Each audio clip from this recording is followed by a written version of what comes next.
Audio Jungle.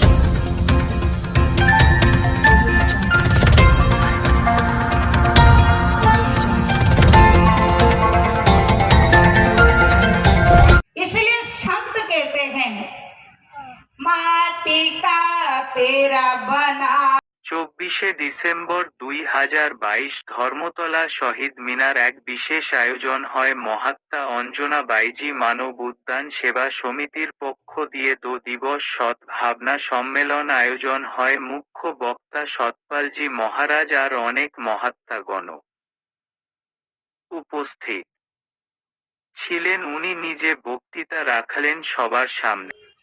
अगर जीवन में प्राप्त करना है, अभी अभी आपने सुना, कभी चक्कीन के पाठ में साधु तो बचा न कोई। चक्की के पाठ में जब कोई दाना आ जाता है तो वो पिस के ही निकलता है। कभी साहब ने पूछा कोई बचने का उपाय है, तो उनका पुत्र देख के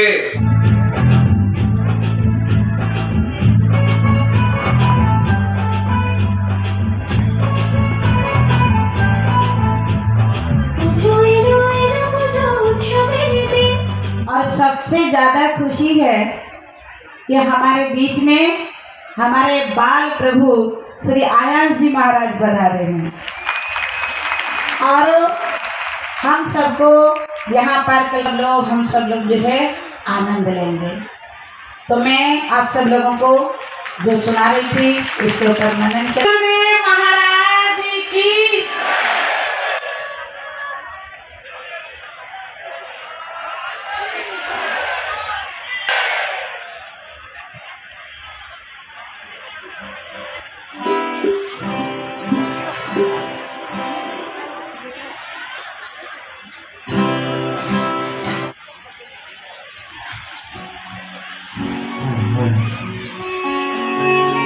से अनुरोध है वे मंच पर आए और अतिथि महोदय का माल्यार्पण कर स्वागत करें।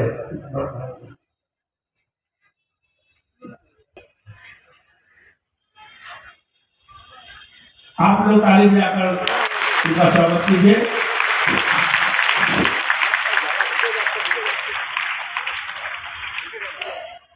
अब बताइए ऊपर का चाहिए कि नीचे का चाहिए।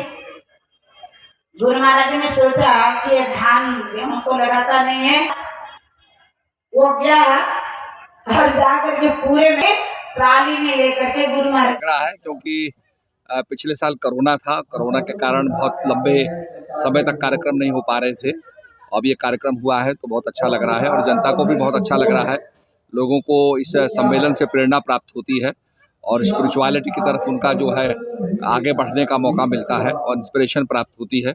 और हमारा काम इंस्पिरेशन देना है कि भारतवासी जो हैं इंस्पायर होकर के और भारत को मजबूत करें, अपने गाँव को मजबूत करें, अपने राज्य को मजबूत करें और देश को मजबूत करें। कलकत्ते में जो आज आपका जो सद्भावना सम्मेलन हुआ है, लगभग कोरोना के अंतराल के कई वर्षों बाद हुआ है। 2-3 वर्ष हो गए हैं, उसके बाद हो रहा है जी। हमारे पूरे देश भर में होते हैं कार्यक्रम और हम आपके जो हमारे नॉर्थ ईस्ट हैं, खासकर सुदूर इलाके हैं, वहाँ भी हम जाके करते हैं। और मैं तो आपके लेखापानी मार्गरीटा तक होके आया हूँ, तो हमने काफ़ी लोगों को जागरण किया है और जागरण करना हमारा लक्ष्य है। और इस बार जो वापस हल्ला हो रखी है, पूरे भारत में हल्ला हो गया है कि वापस जो कोरोना आ रहा है, उसके ऊपर आप क्या कहेंगे? उसमें ऐसा है, हमारे डॉक्टर्स को काफ़ी एक्सपीरियंस हो गया इस बीमारी का। पहले तो बीमारी का पता ही नहीं था कि क्या बीमारी है, किस प्रकार का ट्रीटमेंट है, तो काफ़ी हद तक नॉलेज प्राप्त हो गई है। और हमारा जो डोज है, कोरोना वायरस का जो डोज है, दवाई का जो डोज है, वो बड़ा इफेक्टिव डोज है। उसके अंदर काफ़ी एंटीबायोटिक्स है जो चीन के अंदर नहीं है, इसलिए चीन के अंदर रिवाइवल हो गया है। हमें थोड़ा प्रिकॉशन बरतनी पड़ेगी और थोड़ा मास्क लगाना पड़ेगा, सैनिटाइजेशन करना पड़ेगा, वही पर्याप्त है मैं समझता हूँ बीमारी को रोकने के लिए। और कलकत्ते में और आपके जो शहर है जहाँ से आप आ रहे हैं, दोनों में कौन सा शहर आपको ज़्यादा पसंद आया? दोनों शहर अपनी अपनी जगह है। कलकत्ता एक्टिविटी की केंद्र है और निश्चित रूप में कलकत्ता इंस्पायर करता है, कला का केंद्र है। हम उत्तराखंड से आते हैं, हमारी देवभूमि है और कलकत्ता के बंगाल के लोग ही ज़्यादातर हमारे उत्तराखंड आते हैं। कहीं काली मठ देखने आते हैं, मधमहेश्वर देखने आते हैं, केदारनाथ के दर्शन करने आते हैं। जो जितने भी हमारे तीर्थ स्थान हैं सबके दर्शन करने आप लोग आते हैं। इसलिए हम लोग निश्चित रूप में यहाँ के बंगाल के लोगों को धन्यवाद ज्ञापित करते हैं। बंगाल के लोगों को क्या संदेश देना चाहेंगे आप? बंगाल के लोगों को संदेश देना चाहूंगा कि जो विवेकानंद बंगाल में बने हैं तो विवेकानंद की तरह इंस्पायर होकर के देश को आगे बढ़ाएं, देश को मजबूत करें और निश्चित रूप में हमारा भारत विश्व गुरु बने, ये हमारी कामना है। और यानी आने वाले यंग जनरेशन के लिए आपकी क्या? यंग जनरेशन के लिए इंटीग्रेशन करना होगा, क्योंकि आपने देखा होगा जो हमारे देश की स्पिरिचुअलिटी है और जीने की पद्धति है उसको इंटीग्रेट करना होगा। हम टेक्नोलॉजी को आगे बढ़ाएं, विज्ञान के साथ साथ बढ़ने के साथ साथ जो हमारा अध्यात्म है उसको ना भूलें, यही मेरा आग्रह है। टेक्नोलॉजी की अगर बात करते हैं तो आजकल के जो बच्चे हैं दिन रात अपना समय मोबाइल में व्यतीत कर रहे हैं, उसके ऊपर आपका क्या कहना है? मोबाइल से उनको थोड़ा अंतर्मुखी भी होना पड़ेगा। मोबाइल जो है ज़्यादा मोबाइल ठीक नहीं है, एडिक्शन हो जाता है और ये इसके दुष्परिणाम सामने आ रहे हैं। बैलेंस करना पड़ेगा, इसलिए भगवान ने कहा कि भाई रथ जो होता है 2 पहियों में चलता है, तो जीवन में बैलेंस करना पड़ेगा। अतिवाद ठीक नहीं होता है, एक्सट्रीमिटी ठीक नहीं होती है, बैलेंस करके ही लाइफ को हम अच्छी तरह से चला सकते हैं। धन्यवाद। एक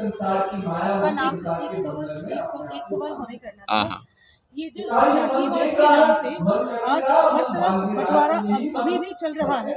अभी भी हमारे देश में कई सारे शहर में, बड़े शहर में, छोटे शहर में ये हो रहा है। अभी भी हमें संरक्षण की जरूरत पड़ रही है। नहीं, इसको मैं कंडेम करता हूँ, ये उचित नहीं है। इसीलिए हमारे यहाँ कहा जात ना पूछिए साधु की पूछ लीजिए ज्ञान, मोल कलो तरवार का पड़ी रहन दो बयान।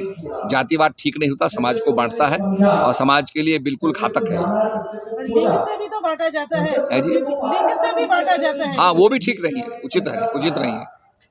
चलिए आगे बढ़ना है, ठीक है।